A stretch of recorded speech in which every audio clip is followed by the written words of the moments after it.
Au nom d'Allah, le tout miséricordieux, le très miséricordieux. Alif, Lam, Mim, Ra. Voici les versets du livre, et ce qui t'a été révélé par ton Seigneur est la vérité. Mais la plupart des gens ne croient pas. Allah est celui qui a élevé bien haut les cieux sans piliers visibles. Il s'est établi, Istawa, sur le trône, et a soumis le soleil et la lune, chacun poursuivant sa course vers un terme fixé.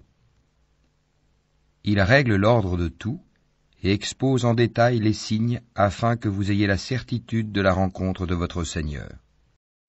Et c'est lui qui a étendu la terre et y a placé montagnes et fleuves. Et de chaque espèce de fruit, il y établit 2 éléments de couple. Il fait que la nuit couvre le jour. Voilà bien là des preuves pour des gens qui réfléchissent. Et sur la terre, il y a des parcelles voisines les unes des autres, des jardins plantés de vignes, et des céréales et des palmiers, en touffes ou espacés, arrosés de la même eau. Cependant, nous rendons supérieurs les uns aux autres quant au goût. Voilà bien là des preuves pour des gens qui raisonnent. Et si tu dois t'étonner, rien de plus étonnant que leur dire « Quand nous serons poussière, reviendrons-nous vraiment à une nouvelle création ?» Ceux-là sont ceux qui ne croient pas en leur Seigneur, et ce sont eux qui auront des jougs à leur cou. Et ce sont eux les gens du feu, où ils demeureront éternellement. Et ils te demandent de hâter la venue du malheur plutôt que celle du bonheur. Certes, il s'est produit avant eux des châtiments exemplaires. Ton Seigneur est détenteur du pardon pour les gens, malgré leurs méfaits. Et ton Seigneur est assurément dur en punition. Et ceux qui ont mécru disent « Pourquoi n'a-t-on pas fait descendre sur celui-ci, Mohammed, un miracle venant de son Seigneur ? Tu n'es qu'un avertisseur et à chaque peuple un guide. Allah sait ce que porte chaque femelle et de combien la période de gestation dans la matrice est écourtée ou prolongée. Et toute chose a auprès de lui sa mesure. Le connaisseur de ce qui est caché et de ce qui est apparent, le grand, le sublime. Sont égaux pour lui, celui parmi vous qui tient secrète sa parole, et celui qui la divulgue. Celui qui se cache la nuit, comme celui qui se montre au grand jour. L'homme a par devant lui et derrière lui des anges qui se relaient et qui veillent sur lui par ordre d'Allah. En vérité, Allah ne modifie point l'état d'un peuple, tant que les individus qui le composent ne modifient pas ce qui est en eux-mêmes. Et lorsqu'Allah veut infliger un mal à un peuple, nul ne peut le repousser, ils n'ont en dehors de lui aucun protecteur. C'est lui qui vous fait voir l'éclair qui vous inspire crainte et espoir, et il crée les nuages lourds. Le tonnerre le glorifie par sa louange, et aussi les anges, sous l'effet de sa crainte. Et il lance les foudres dont il atteint qui il veut. Or, il dispute au sujet d'Allah, alors qu'il est redoutable en sa force. À lui l'appel de la vérité. Ceux qu'ils invoquent en dehors de lui ne leur répondent d'aucune façon. Semblable à celui qui étend ses 2 mains vers l'eau pour la porter à sa bouche, mais qui ne parvient jamais à l'atteindre. L'invocation des mécréants n'est que vanité. Dis, qui est le Seigneur des cieux et de la terre ? Dis, Allah. Dis, et prendrez-vous en dehors de lui des maîtres qui ne détiennent pour eux-mêmes ni bien ni mal ? Dis, sont-ils égaux, l'aveugle et celui qui voit ? Ou sont-elles égales, les ténèbres et la lumière ? Ou donne-t-il à Allah des associés qui créent comme sa création au point que les 2 créations se soient confondues à eux ? Dis, Allah est le créateur de toutes choses, et c'est lui, l'unique, le dominateur suprême. Il a fait descendre une eau du ciel à laquelle des vallées servent de lit, selon leur grandeur. Le flot débordé a charrié une écume flottante.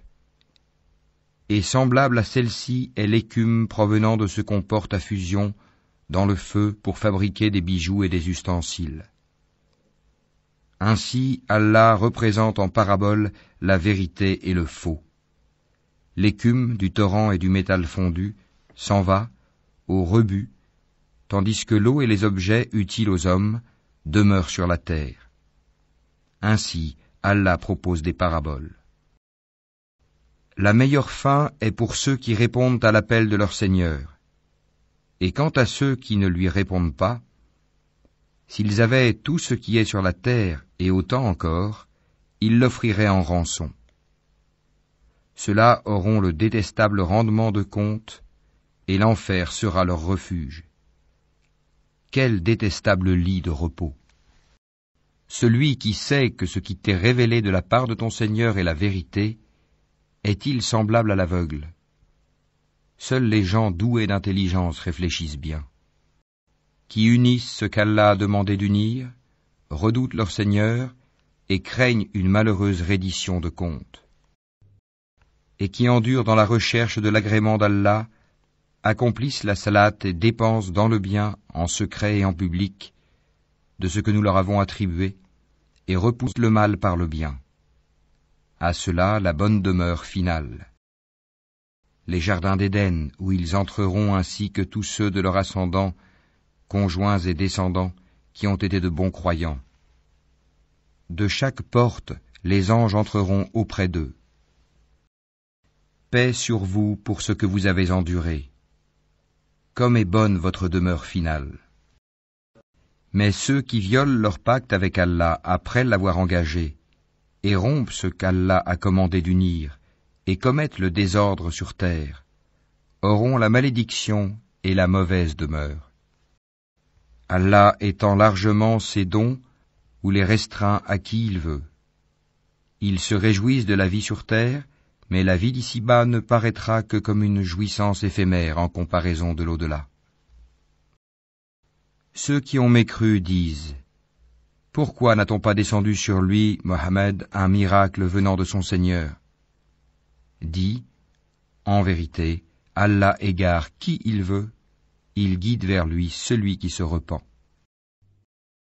Ceux qui ont cru, et dont les cœurs se tranquillisent à l'évocation d'Allah. N'est-ce point par l'évocation d'Allah que se tranquillisent les cœurs? Ceux qui croient et font de bonnes œuvres auront le plus grand bien et aussi le plus bon retour. Ainsi nous t'envoyons dans une communauté que d'autres communautés ont précédée, pour que tu leur récites ce que nous te révélons, le Coran, cependant qu'ils ne croient pas au tout miséricordieux. Dis: c'est lui mon Seigneur, pas d'autre divinité à part lui, en lui je place ma confiance, et à lui je me repens. S'il y avait un Coran à mettre les montagnes en marche, à fendre la terre ou à faire parler les morts, ce serait celui-ci. C'est plutôt à Allah le commandement tout entier. Les croyants ne savent-ils pas que si Allah voulait, il aurait dirigé tous les hommes vers le droit chemin? Cependant, ceux qui ne croient pas ne manqueront pas, pour prix de ce qu'ils font, d'être frappés par un cataclysme, ou qu'un cataclysme s'abattra près de leur demeure, jusqu'à ce que vienne la promesse d'Allah. Car Allah ne manque pas à sa promesse. On s'est certes moqué des messagers avant toi. Alors j'ai donné un répit aux mécréants. Ensuite, je les ai saisis, et quel fut mon châtiment? Est-ce que celui qui observe ce que chaque âme acquiert est semblable aux associés? Et pourtant il donne des associés à Allah. Dis-leur: nommez-les, ou essayez-vous de lui apprendre ce qu'il ne connaît pas sur terre? Ou avez-vous été simplement séduits par de faux noms? En fait, on a embelli aux mécréants leurs stratagèmes, et on les a empêchés de prendre le droit chemin. Et quiconque Allah laisse égarer n'a plus personne pour le guider. Un châtiment les atteindra dans la vie présente. Le châtiment de l'au-delà sera cependant plus écrasant, et ils n'auront nul protecteur contre Allah. Tel est le paradis qui a été promis aux pieux, sous lequel coulent les ruisseaux. Ses fruits sont perpétuels, ainsi que son ombrage. Voilà la fin de ceux qui pratiquent la piété, tandis que la fin des mécréants sera le feu. Et ceux à qui nous avons déjà donné le livre se réjouissent de ce qu'on a fait descendre vers toi. Tandis que certaines factions en rejettent une partie. Dis, il m'a seulement été commandé d'adorer Allah et de ne rien lui associer. C'est à lui que j'appelle les gens, et c'est vers lui que sera mon retour. Ainsi l'avons-nous fait descendre, le Coran, sous forme de loi en arabe. Et si tu suis leur passion après ce que tu as reçu comme savoir, il n'y aura pour toi contre Allah ni allié, ni protecteur.